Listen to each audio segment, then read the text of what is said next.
right, we're on the record in the case of Edward Clack versus Angel Patrick, and also the case of Angel Patrick versus Edward Clack. If I can have appearances for the record, just each state your name for the record. Angel Patrick. Edward Clack. All right.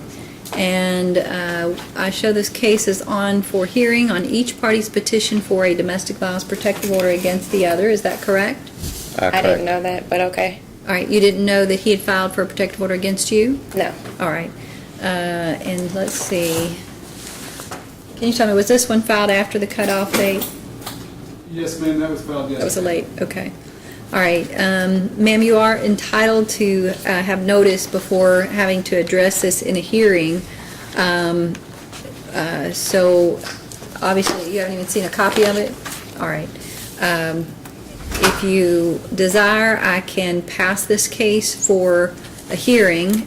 His petition against you, an emergency order was not issued, so it was a summons only. So it would basically just, tell you to be here in court today. But, so if you want, I can go ahead and hear it since you're here, but if you want a continuance, I will grant you a continuance to be able to review the motion. I don't know anything else that you want to do to be ready to address it. I'd just like to get it over with. All right. Sir, do you wish to address the court on that issue? Yes, ma'am. Your Honor, if I may, I would like to ask for a continuance so I can obtain character witnesses for myself as I'm witnessing that the plaintiff has a witness, and I would like to be fully prepared for the proceedings. All right. Does either party anticipate calling anyone as a witness that was the only thing I would allow would be any eyewitnesses to domestic violence? At this point, I would. I've never been through this, so I didn't plan on it, no. All right, so you were only going to testify yourself today. All right, so she's indicated she's not planning on calling any witnesses. All right, if that's the case, then I concede. I pull my continuance. All right, so both parties are ready to go forward at this time? Yes, ma'am. All right, I'm going to put you both under oath. If you'll each raise your right hand. Do you solemnly swear to tell the truth, the whole truth, nothing but the truth, so help you God? Yes, ma'am. All right, I'm going to read each party's petition against the other, and then I'll ask some questions in follow-up to that, and allow each of you an opportunity to respond to the other's petition. All right, Ms. Patrick's petition reads, Petitioner says that on October 16, 2016 in Jefferson County, Kentucky, respondent engaged in acts of domestic violence and abuse in that Edward is my boyfriend. We have been together for 3 years. On October 18th, we were talking about how I have been treated in this relationship. I told him we need to do better with our relationship. I am 3 months pregnant. We don't talk and we have very little affection. He was asking where this conversation was leading to. He was sitting across from me watching me cry. He was not showing me any emotions. He said the kid was not his. I got up and he yanked the television off the stand. I grabbed the other part of the television and asked him to stop. I told him I worked too hard for my things. He grabbed me by my hair and asked me, "Is this my kid?" I said, "Why are you asking me this? It hurt my feelings. I have been faithful to him." I asked him to let go of my hair because he was hurting me. He dragged me to the wall. He slammed my head into the wall. He kept pulling on my hair. I could hear my hair being ripped out. He kept pulling me up by my hair as far as he could. I told him to think of the baby because I didn't want to lose this child. He said he was going to kill me and the baby. He said he should kick me in the stomach. I told him I will take a DNA test to prove this is his baby. I will do whatever it takes to prove this is his baby. He was still pulling on my hair. I told him I can fix this. I told him I will take a lie detector test. He pulled me to the floor, pulling my hair as hard as he could. I told him I could not take him pulling my hair anymore. I told him to think of the baby. I said I didn't want to have a miscarriage. He let my hair go and I ran out of the house. I didn't have any shoes on. He came to the door to tell me to come back to the house and I said no. I saw him go up the stairs. I grabbed the sandals that was by the door. I just took off walking down the street. I saw a lady sitting on her porch. I asked if I could use her phone. She dialed the phone number for me. I asked my mom to pick me up. The lady let me sit on the porch until my mom arrived. I called my mom to see where she was. She told me she was in front of my house. I started walking back to my house. He got in my mom's face. He had a hammer and a knife on the porch. I called the police. The police came and arrested him. The police took pictures of my face. The police took a report. I went to the hospital for pain in my stomach and my head.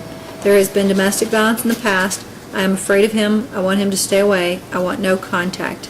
All right, do you adopt this petition as your testimony today, Ms. Patrick? Yes. All right. I'm now going to read Mr. Clack's petition that he has filed.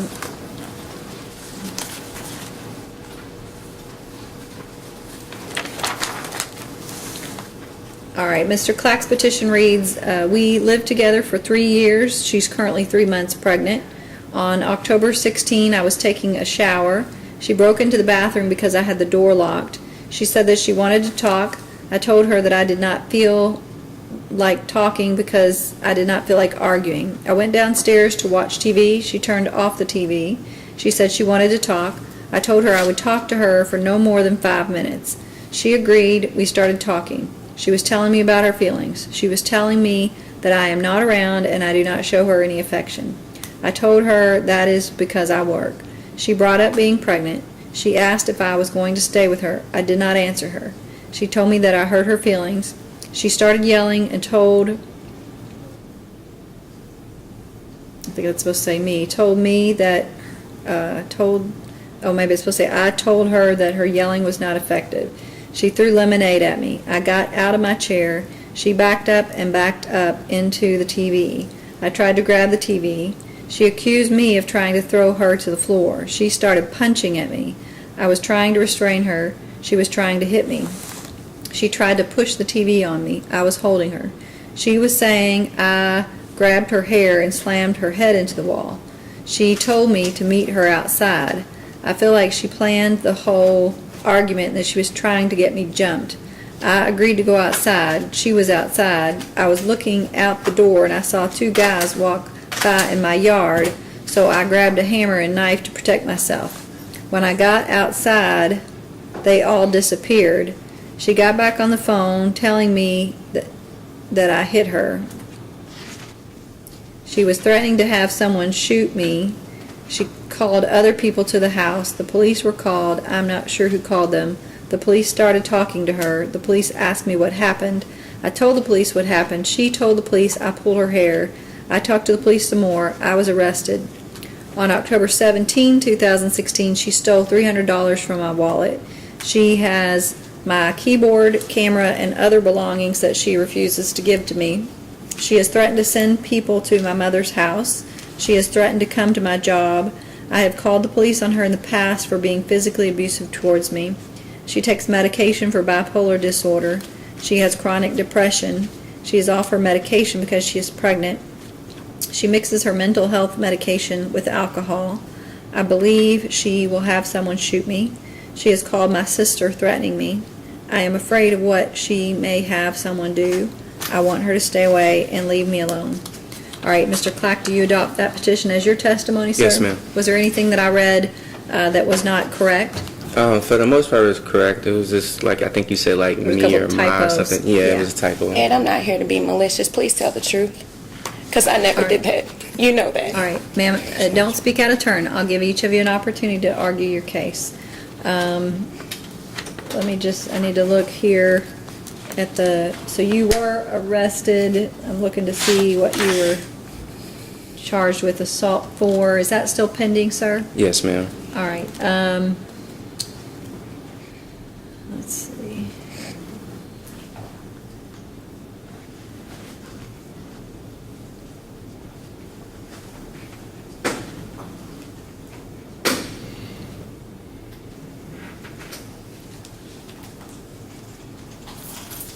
Now, see, in the past, you've taken out petitions against him in the past, and let's see, I see at least on one of those occasions you just didn't come to court when it came time for a hearing.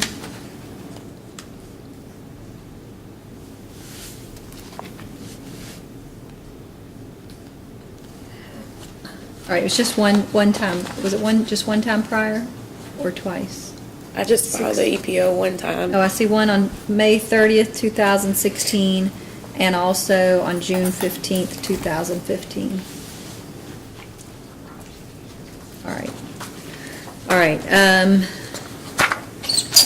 All right, so let's see where to start here. All right, ma'am, I'll let, at this point, so you've now heard his petition against you. Do you wish to respond? Sure. All right. Most of that's not true. I did go into the shower, but that was just to say, hey, let's, I have a thing about going and, taking extremely long showers. The water was condensing. We have mold problem. So I did ask if we could talk. He said, I do have 5 minutes. And I said, that's fine. That's all we need. I did express my feelings to him. I don't know what he's talking about as far as threatening anybody. There was nobody at the house. And I did run out of the house. And I told him to come outside because I wasn't coming back inside because he kept saying, come inside, come inside. And I'm like, I'm not stupid. I'm not coming back inside. So that's when he ran up the stairs, and then I grabbed my shoes that were right by the door, and then I ran down to the street. I was planning on walking to my mom's, but there was a lady that was on the porch, so then that's when I called. And then my mom shows up, and then the police, I immediately called, and that was the end of that. The rest of that, he's just making that up. All right. All right, Mr. Clack, anything else that you wish to say to the court? I came home from work. I worked like 21 days straight. Ms. Patrick told me that there was a possibility of her being pregnant. We took an at-home pregnancy test, at which point I began working like 7 days a week. Up until the argument, I had worked probably about 21 days straight. I came home, I showered, I felt really dirty. I was just trying to just have peace and relax.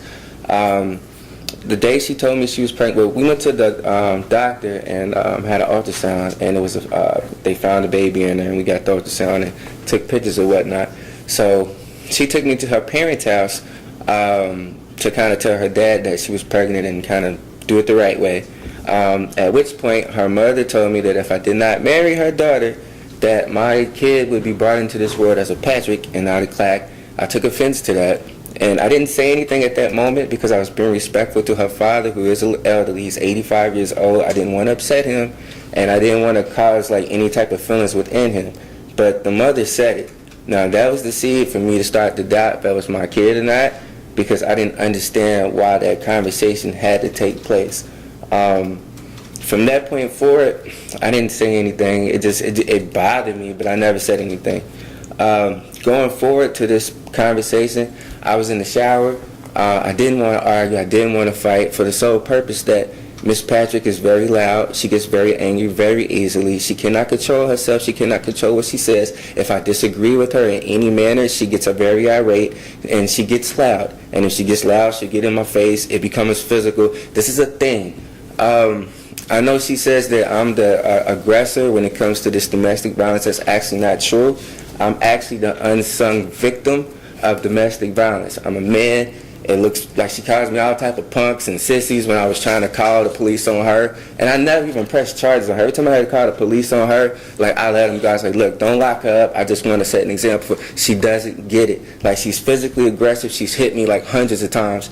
I mean, to the point where I was flinching. I mean, I'm like, every time she like swings at me, I'm batting my eyes and I'm flinching. And then I'm blocking. Like it gets to a point where I'm blocking, like her hitting me. Like I'm always trying to like get around it. So it gets to a point where I'm blocking. I'm actually blocking with my bones. So this way, like if she hits me, like that bone, it hit a certain part of her flesh and like it'll hurt her. She didn't get the message. Like she doesn't get it. So one day she took off and hit like a 40-60 punch combo on me, and like she cracked me in my eye. And I'm like, I can't do this no more. So I got aggressive back and I did hit her, but it was with this. And I didn't know she bruised these. If I knew that, I wouldn't have done that. And there's no way I would have did that. But I've been a victim of domestic violence. She keeps flipping it around.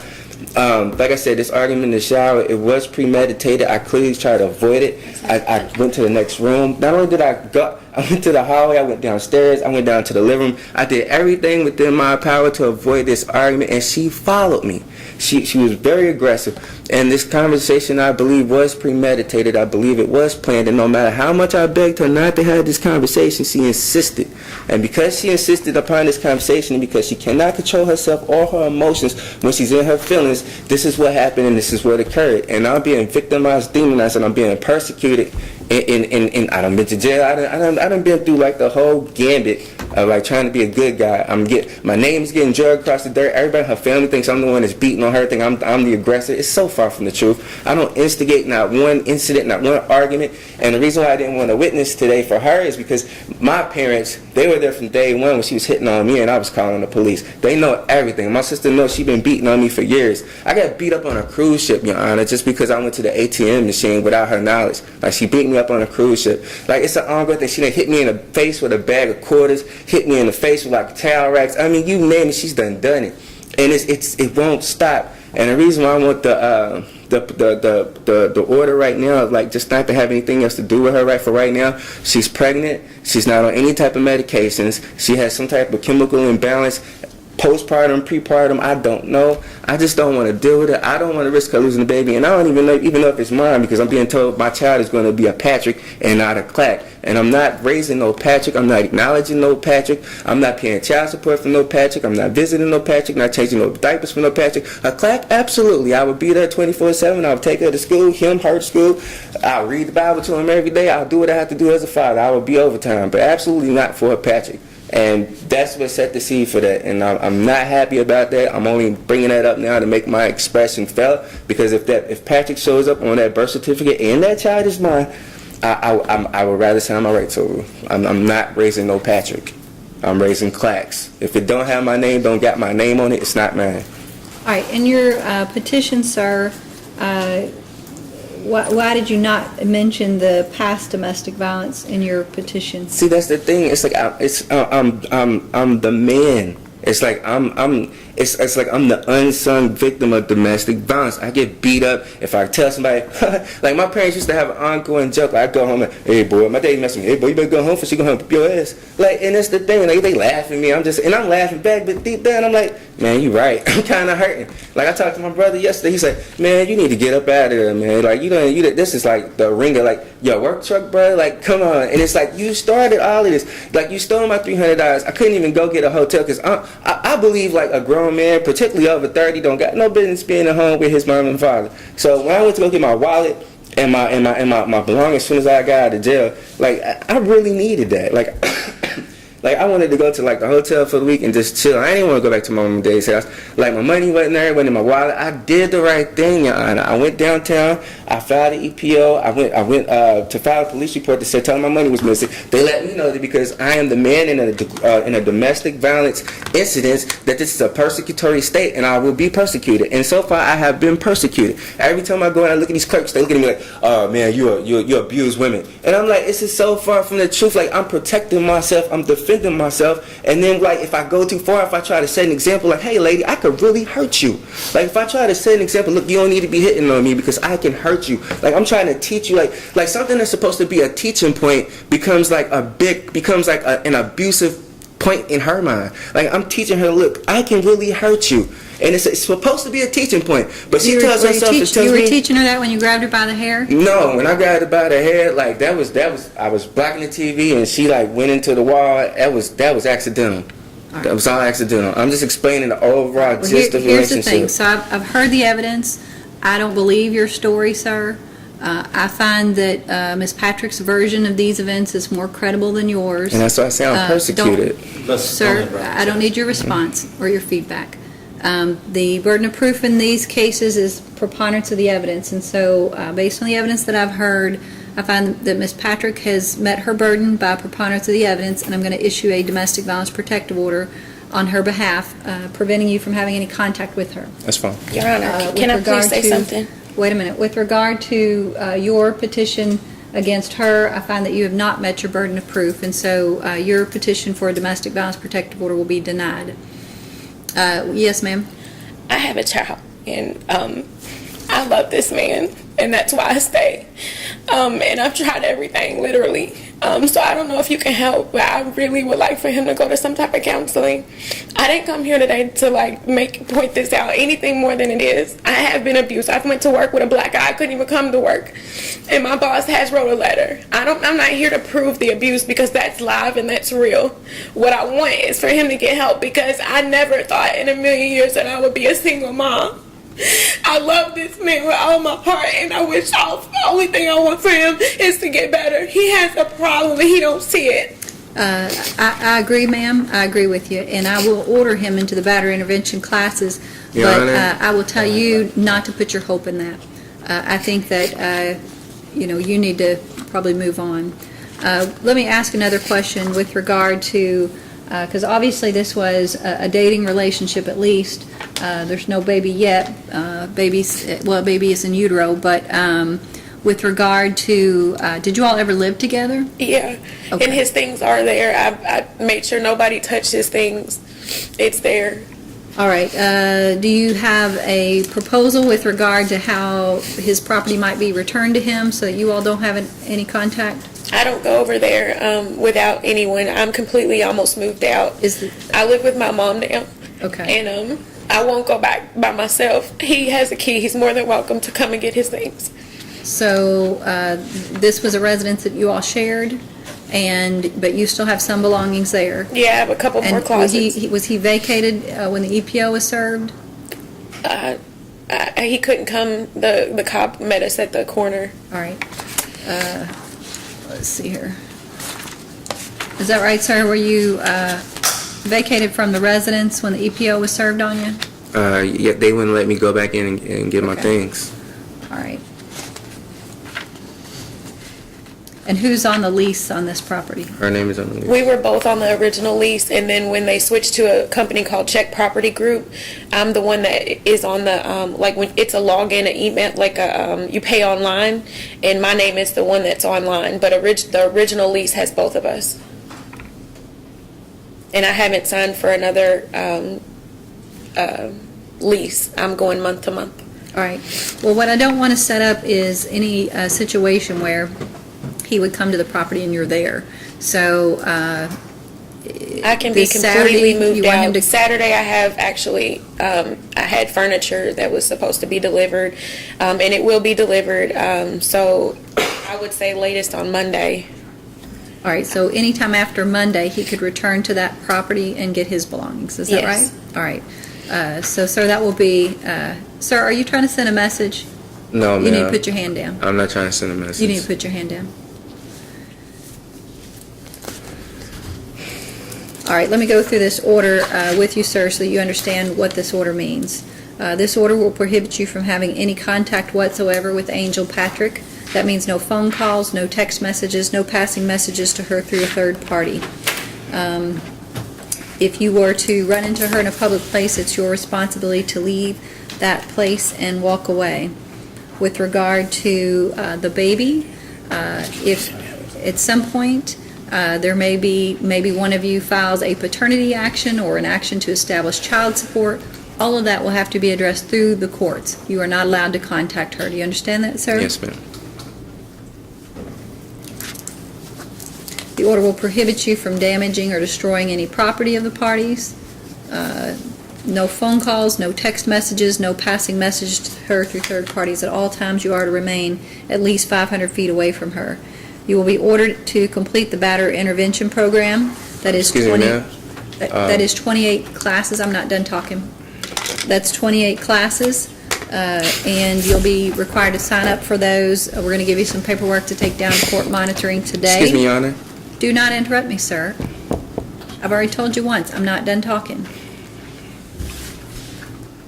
All right, you'll get some paperwork to take down to the court monitoring center today to get signed up for those classes, and then you're going to have a show cause date to come back here and show me proof that you have enrolled in the classes and have started those.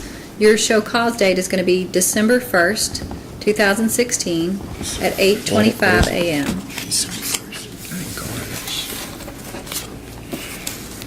All right, what sir, was did you that? have a question? December 1st, Yeah, at I would like no 8:25. further contact or any dealings with Miss Patrick at all ever again. I mean, if the baby comes, that's fine, but I would like no further interactions Well, with her at all. That's fine, sir. She can I establish. don't feel like I need to go to She can establish anger child support through the management courts. when I you have no desire to have that Well, conversation. that doesn't matter. That doesn't matter to me, sir. I want you to do the classes. I'm ordering you to do the classes. I wasn't the aggressor. Well, I get to determine that, sir. I tried to walk I'm not away. going to argue with you. It's a Sir, persecution. I'm being no, persecuted. one more word, and I'll find you in contempt of court. You understand? All right. So you're going to get some paperwork to take down to court monitoring to get signed up for your classes. You know your date to come back here, show me proof you've enrolled in your classes. There's a reason that I order you to those classes. We'll talk about that more when you're here next time. All right, you all can wait outside the courtroom Yeah, for and your paperwork. I have two things I like to ask for. Well, three things I like to ask for, if I may. I work for Time Warner Cable as a cable contractor. I do need to ask you for on-call status, church release, medical release, and child release, but primarily the on-call status for my job. I'm not putting you in jail today. No, I understand that, but I'm in the HIP program, and I do need like special. What are you on HIP for? For going back to the house to retrieve my my belongings. Once my $300 was missing. That's out of a criminal case, sir. So you Yeah, I have to understand, file a but motion I'm in just front of that expressing judge. myself. I went back to the house for Okay. my. Well, it doesn't. You're wasting your breath because I'm not the judge who put you on HIP. Okay. Okay. All right. So you'll have to file a motion in that court. Thank you.